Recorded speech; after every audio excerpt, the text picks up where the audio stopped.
साथियों नमस्कार, मैं राम प्रताप सिंह कुशवाहा और आप सुन रहे हैं ज्ञान एंड नॉलेज का प्रोग्राम मंथन। और आज का विचार बहुत ही महत्वपूर्ण है और बिल्कुल प्रमाणिक है। मतलब एकदम जो कहा जाता है ना, प्रत्यक्ष को उदाहरण की क्या आवश्यकता है। विषय है राष्ट्रीय झंडे की गरिमा।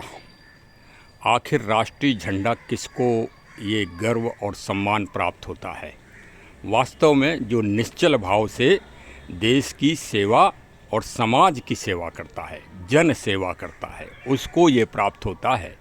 जो देश की अखंडता और देश की संप्रभुता और जन सेवा, जन सेवक होकर करता है, उसको ये अभीष्ट गौरव प्राप्त होता है।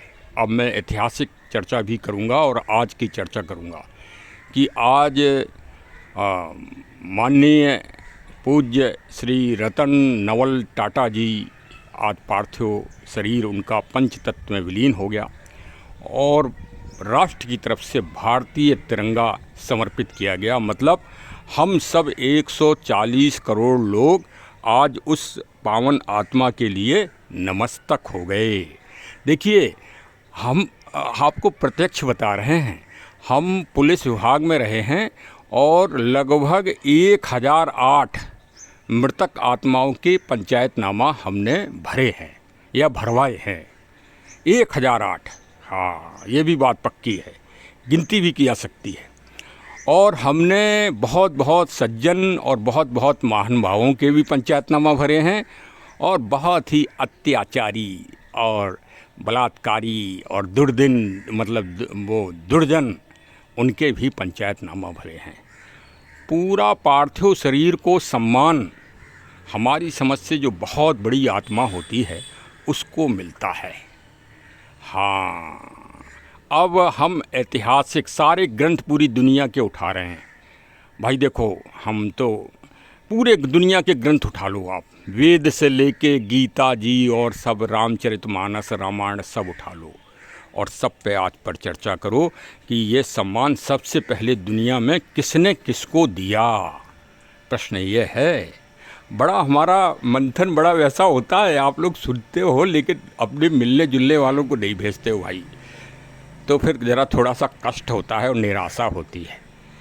भाई थोड़ा भेजा करो जन जागृति के लिए। देखो हम कितना बड़ा रहस्य आपको बताने जा रहे हैं, पूरी दुनिया का रहस्य बताने जा रहे हैं चैलेंज के साथ। देखिए, आप ऐतिहासिक दृष्टि से देखिए, प्राचीन आदिकाल से सबसे पहला सम्मान और गौरव मिला है पक्षीराज जटायु जी को। और किसने दिया है? भगवान प्रभु श्री राम लला जी ने। आप समझ गए? आप उठा लो, पूरी दुनिया का साहित्य उठा लो आप। किसी ने किसी भी संस्कृति में, चाहे रोम हो, चाहे मेसोपोटामिया हो, चाहे कोई भी सभ्यता हो, किसी ने मना नहीं किया कि आप कुछ लिखो मत अपने समाज के लिए अच्छा।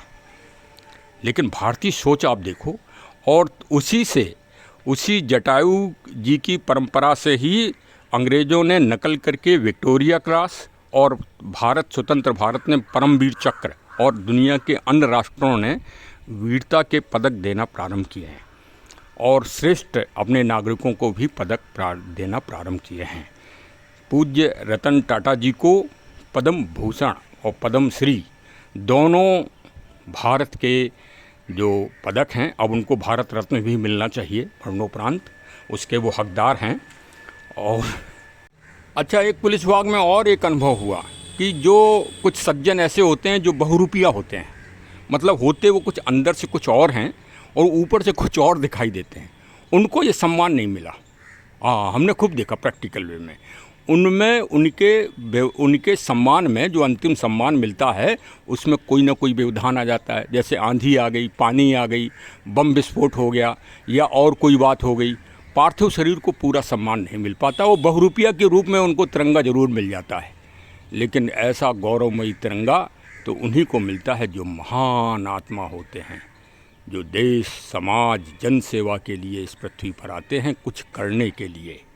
अच्छा, कुछ करने के लिए ही आदमी आता है। कितने आदमी भ्रम में रहता है भीष्म पितामह की तरह, कर वही पाता है जो ईश्वर चाहते हैं। गीता गलत नहीं हो सकती। हाँ, अब भाई देखिए 2022 में आखिरी संबोधन दिया था रतन टाटा जी ने, क्या उसके बाद वो और कुछ नहीं दे सकते थे? भाई रहे तो वो 4 साल और 3 मतलब 2024 2 साल और रहे। आसाम में आखिरी संबोधन दिया था, उसमें उन्होंने संबोधित करते कहा था कि हमारा देश का गर्व ऊंचा होगा और भारत का तिरंगा झंडा हमेशा विश्व में लहराएगा। आखिरी संबोधन आसाम में, और उसी के साथ 7 कैंसर अस्पताल उन्होंने उसी दिन उद्घाटित किए थे माननीय प्रधानमंत्री जी और मुख्यमंत्री आसाम के सामने। देखिए जो अच्छा कार्य करेगा उसे अच्छा ही कहा जाएगा हमारे चैनल से, और जो निंदनीय कार्य करेगा उसे निंदनीय कहा जाएगा, क्योंकि भाई हम तो रामचरितमानस से विमोचन करते हैं ना, गलत कैसे कर सकते हैं। तो चलिए हमारे चैनल को सब्सक्राइब कर लीजिए। जय हिंद जय हिंद जय हिंद। आज का विचार कैसा लगा इस पर अपनी प्रतिक्रिया भी दीजिए। धन्यवाद धन्यवाद।